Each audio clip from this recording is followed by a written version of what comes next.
प्रेम से बोलिए स्वामी जी महाराज की जय। प्रेम एक ऐसा चीज है कि अगर आप प्रेम करते हैं किसी से भी, तो गीता में बोले हैं कि आप जिससे प्रेम करते हैं आप प्रेम करते रहिए, उसको फ्री छोड़ दीजिए, उस पर दबाव मत दीजिए। अगर आपका प्रेम सच्चा है तो चल करके आपके पास आएगा। इसको आप लोग देख लीजिए। उदाहरण के तौर पर, जैसे पत्नी शादी करके दूल्हा लाता है, 2 महीना 4 महीना 6 महीना साल भर घर रहता है, उसके बाद वो परदेश चला गया। परदेश चला गया, कमाने लगा, पैसा भेजने लगा। पत्नी बोलती है कि आप आ जाओ घर। पति बोलता है कि अभी 2-4 साल रुक जाओ, कुछ काम है, मकान बनाने भर का पैसा हो जाएगा तो आ जाएंगे। ठीक है, क्या पत्नी उसको ढूंढने जाती है? कोई गया है आज तक? किसी को बताइए। अगर पत्नी को ये लगे कि मेरा पति अब नहीं आएगा तो वो अकेले नहीं जा सकती। वो ये बोलती है कि मेरे पति इस दुनिया में कहीं रहे, हमको इस 4 दीवारी के बाहर नहीं जाना। क्यों? तो उन्होंने ला करके इस घर में मुझे रखा है। मेरा दायित्व है कि इस घर में मैं मर जाऊं। इस घर से अगर मुझे जाना हो तो मैं अपने पति के साथ जाऊं। तो जब किसी लड़की का शादी होता है, उसके पहले उसके हृदय में माँ बाप के प्रति प्रेम, भाई बहन के प्रति प्रेम, गांव नगर के प्रति प्रेम, सबके प्रति प्रेम रहता है। लेकिन जैसे ही उसका शादी होता है और मालिक जब लड़का सिंदूरदान करता है, उस समय उसके हृदय में सारा फोटो निकल जाता है और उस समय सिर्फ एक फोटो वो अपने पति का बैठा लेती है कि आज से मेरे पति ही मेरे माता पिता, भाई बहन, गांव नगर, दोस्त मित्र जो भी हैं, सो मेरे पति ही हैं। उसके हृदय पर दूसरे का छाप अब नहीं रहता है। सेम उसी तरह से जब आप किसी भी स्थान पर जाते हैं, अपने गुरु के दरबार में आए हैं, तो अपने गुरु का जो सामने आपने जो गुरु का स्वरूप देखा, उस स्वरूप को अपने हृदय पर जब बैठा लेंगे और इस तरह से बैठाएंगे कि जैसे मेरे पूरे परिवार की सुरक्षा इनकी है। आप लोग देखे होंगे कि रथ चलता है, 10 गो घोड़ा है, लेकिन एक आदमी के हाथ में लगाम रहता है ना। सेम उसी तरह से ये जो 10 घोड़े हैं, जो रथ है, वो हमारा परिवार है, हमारे पति हैं, हमारा सास ससुर ननद भौजाई जो भी है, ये सारा हमारा परिवार है। और जो रथ पकड़ के चला रहे हैं वो हमारे गुरुदेव हैं। आप जितना देवी देवता का पूजा करना है आप कीजिए, जिसको मानना है मानिए।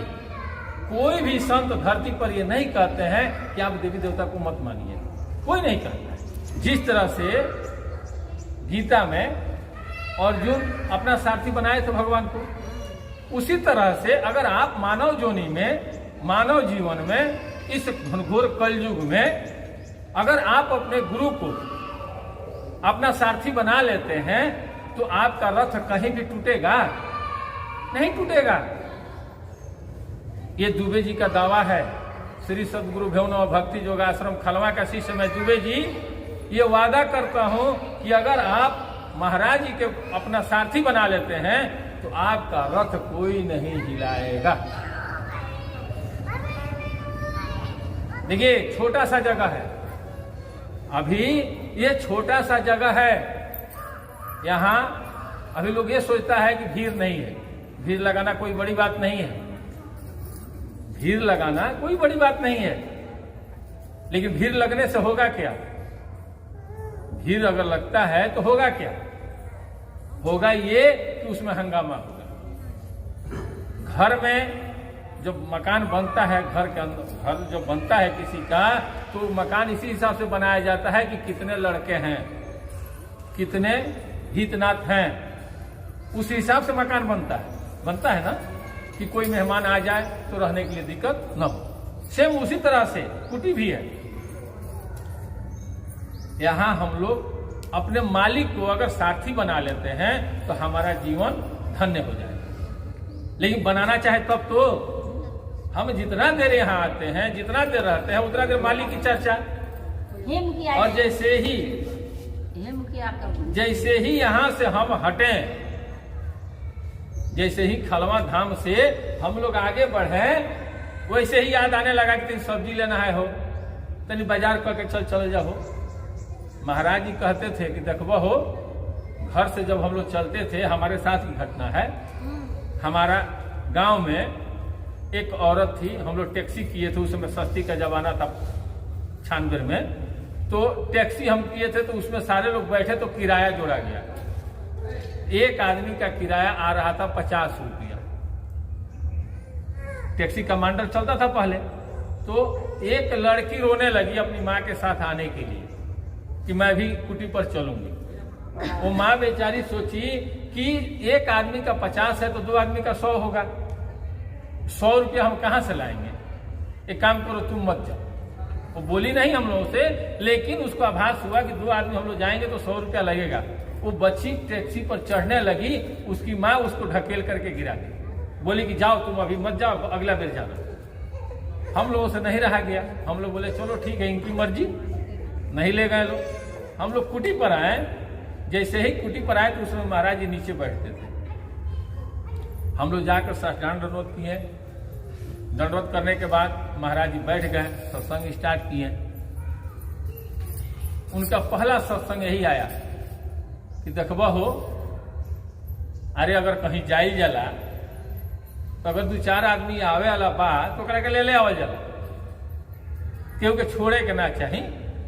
अगर 2-4-10 आदमी, देखिए कितना दूर से महाराज जी संकेत कर रहे हैं। वो ये नहीं बोल रहे हैं कि अगर तार लड़किया आवे के चहलस ये तो कहे ना ले लूड़ा। अगर ये बात महाराज जी बोल देते हैं तो तुरंत हम लोग क्या कहते हैं कि महाराज जी चमत्कार कर दिए। देखिए उसको चमत्कार हम लोग बोल देते हैं। लेकिन वही महाराज जी जब बोले कि हो, जब कुटी पर या मंदिर में कोई जाना चाहता है, 2-4-10 आदमी, यहाँ कन्वर्ट कर दिए बात को कि 2-4-10 आदमी अगर जाना चाहता है तो लेके आवे के चाहिए हो, क्योंकि छोड़े के ना चाहिए, मंदिर न हो। तो जो समझने वाला था वो तो समझ गया। वही औरत लगी तर रोने के लिए, रोने लगी। वहां हमारी पत्नी थी, वो भी बोली कि देखिए महाराज जी को आभास हो गया। तो गुरु वो होते हैं जो डायरेक्ट नहीं कहेंगे कि आप जाइए आपको 1 लाख रुपया मिल जाएगा, नहीं।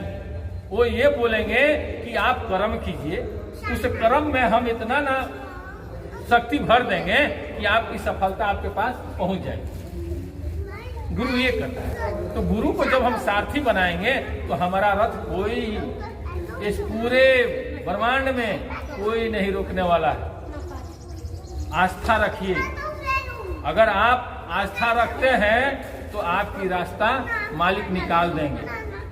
जैसे ही आपके अंदर आस्था आएगा ना, वैसे ही मालिक रास्ता निकालेंगे। लेकिन कब? कि जब मालिक के प्रति समर्पण का भाव रहेगा तब। प्रेम से बोलिए स्वामी जी महाराज की जय।